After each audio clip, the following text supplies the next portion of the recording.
Assalamualaikum warahmatullahi wabarakatuh. Kami dari kelompok 6 yang beranggotakan 1. Arjun Sugiarso dengan NIM 2103030018. 2. Alfi Duha dengan NIM 2103030006. 3. Edward Rudiansyah dengan NIM 2103030019. Kami dari kelompok 6 akan mempresentasikan deskripsi tentang hakikat sila-sila Pancasila 2. Hakikat sila-sila Pancasila. Hakikat sila Pancasila merupakan semua hal penting yang terdapat dalam sila Pancasila agar kita memahami dan tidak keliru dalam menilai keadaan serta menentukan kebijaksanaan yang akan kita tempuh.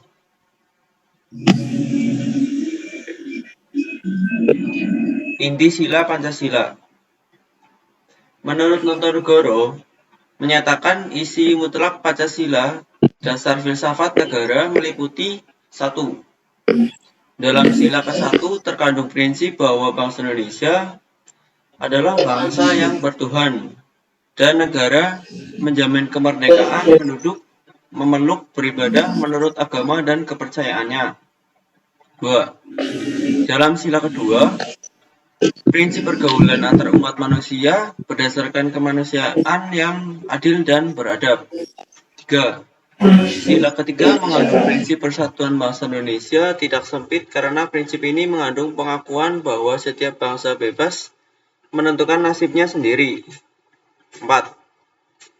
Sila keempat mengandung prinsip bahwa demokrasi di Indonesia bukanlah demokrasi yang bersifat totaliter maupun liberal, melainkan kerakyatan yang dipimpin oleh hikmat kebijaksanaan dalam permusyawaratan perwakilan. 5. Sila kelima mengandung prinsip bahwa setiap orang di Indonesia akan mendapat perlakuan yang adil dalam bidang hukum, politik, sosial, ekonomi, dan kebudayaan. Pedoman inti sila Pancasila. Pada pedoman inti sila pertama mengandung nilai bangsa Indonesia menyatakan kepercayaan dan ketakwaan terhadap Tuhan Yang Maha Esa. Manusia Indonesia percaya dan takwa kepada Tuhan Yang Maha Esa, sesuai dengan agama dan kepercayaan masing-masing menurut dasar kemanusiaan yang adil dan beradab. Mengembangkan sikap hormat dan menghormati dan bekerja sama antara pemeluk agama dan penganut kepercayaan yang berbeda-beda terhadap Tuhan Yang Maha Esa. Membina kerukunan hidup di antara sesama umat beragama dan kepercayaan terhadap Tuhan Yang Maha Esa. Agama dan kepercayaan terhadap Tuhan Yang Maha Esa adalah masalah yang menyangkut hubungan pribadi manusia dengan Tuhan Yang Maha Esa yang dipercayai dan diyakininya. Mengembangkan sikap menghormati kebebasan menjalankan ibadah sesuai dengan agama dan kepercayaan masing-masing. Dan yang terakhir, tidak memaksakan sesuatu agama dan kepercayaan terhadap Tuhan Yang Maha Esa kepada orang lain. Pedoman inti sila kedua. Pertama, mengakui dan memperlakukan manusia sesuai dengan harkat dan martabatnya sebagai makhluk Tuhan Yang Maha Esa. 2.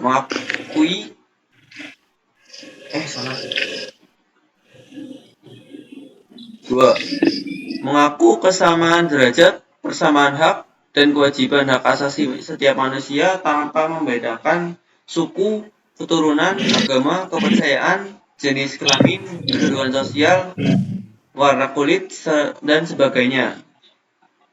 3. Mengembangkan sikap saling mencintai antar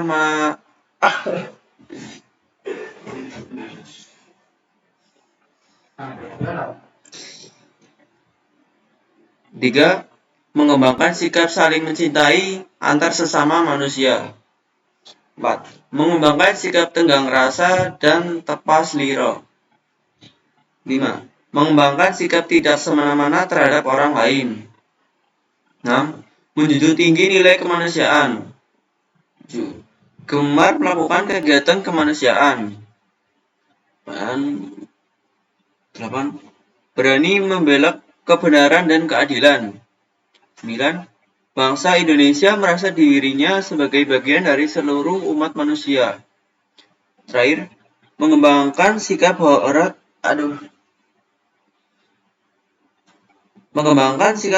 menghormati dan bekerja sama dengan orang lain.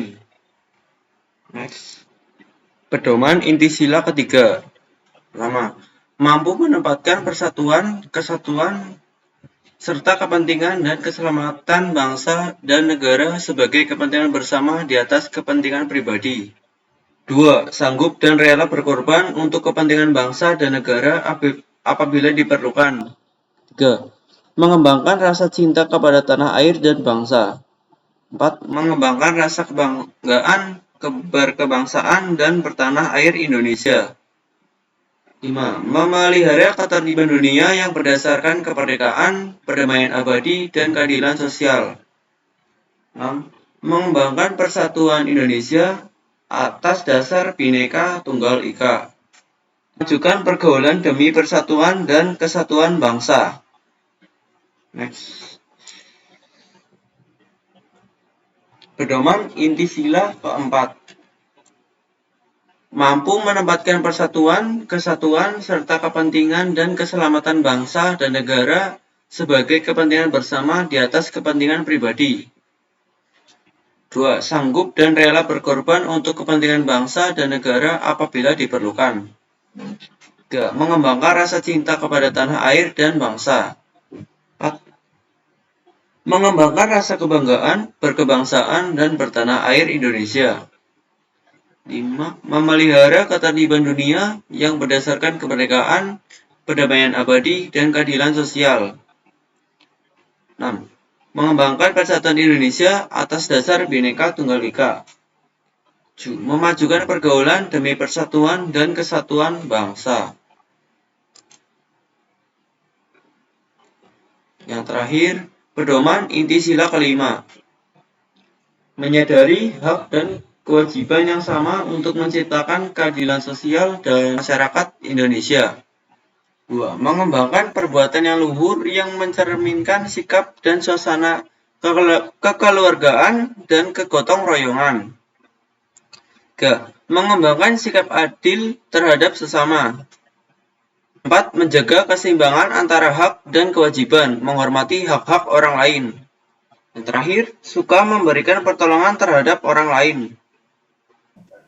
Assalamualaikum warahmatullahi wabarakatuh. Perkenalkan, nama saya Arjun Sugiarso. Saya akan melanjutkan presentasi dari Saudara Edward Febriansyah. Implementasi Pancasila sebagai filsafat bangsa Indonesia. Implementasi Pancasila sebagai filsafat bangsa Indonesia dapat diartikan sebagai pengguna pemikiran yang luas dan mendalam tentang kehidupan berbangsa dan bernegara. Dengan filsafat, Pancasila dimaksud guna mempertanyakan dan menjawab permasalahan bangsa secara umum maupun secara khusus. Untuk tiap-tiap bidang kehidupan bangsa Indonesia dan bernegara, jelasnya dengan dasar filsafat Pancasila kita harus mampu merumuskan logos, hatos, dan ethos dalam kehidupan bangsa dan bernegara. Tak kalah pentingnya dalam mengimplementasikan Pancasila sebagai filsafat bangsa Indonesia. Bangsa Indonesia adalah menjadikan filsafat Pancasila dan mempertanyakan dan menjawab segala sesuatu hal atau masalah kehidupan yang dihadapi bangsa Indonesia dalam kehidupan bermasyarakat, berbangsa, dan bernegara. Nah, ini alasan Pancasila menjadi sistem filsafat bangsa Indonesia, yaitu A. Secara materi, substansional, dan intrinsik, nilai Pancasila adalah filosofis, misal hakikat kemanusiaan yang adil dan beradab. Apabila ketuhanan yang Maha Esa adalah metafisis atau filosofis. B. Secara praktis, fungsional, dalam tata budaya masyarakat Indonesia pra-kemerdekaan, nilai Pancasila diakui sebagai filsafat hidup dan pandangan hidup yang dipraktekkan. C. secara psikologi atau kultural, bangsa dan budaya bangsa Indonesia sederajat dengan bangsa dan secara bangsa dan budaya. Secara psikologi atau secara kultural, bangsa dan budaya bangsa Indonesia sederajat dengan bangsa dan budaya manapun. Karena wajar bangsa Indonesia sebagaimanapun bangsa-bangsa lain,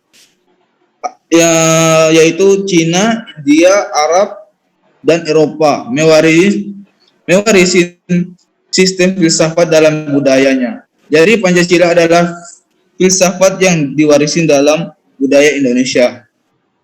Nah, ini Pancasila sebagai sistem filsafat dalam memenuhi persyaratan antara lain, yaitu adanya kesatuan dari kelima unsur sila-silanya yang satu sama lain tak dapat dipisahkan. B. Adanya keteraturan dari sila-sila, yaitu bereksistensi secara hierarkis dan konsisten dari masing-masing sila.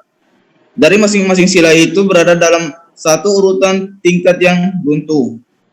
C. Adanya keterkaitan antara sila yang satu dengan sila yang lain hingga merupakan suatu kesatuan yang utuh, merupakan suatu totalitas yang saling hubungan dan saling ketergantungan antara sila yang satu dengan yang lain. D. Adanya kerjasama antara sila yang satu dengan yang lain. Hal ini mutlak sebab dasar filsafat negara harus merealisasi tujuan hukum. E. Adanya tujuan bersama dari mana yang mewujudkannya. Diperlukan pemerintah yang stabil dalam satu wadah negara yang mempunyai dasar filsafat tersebut.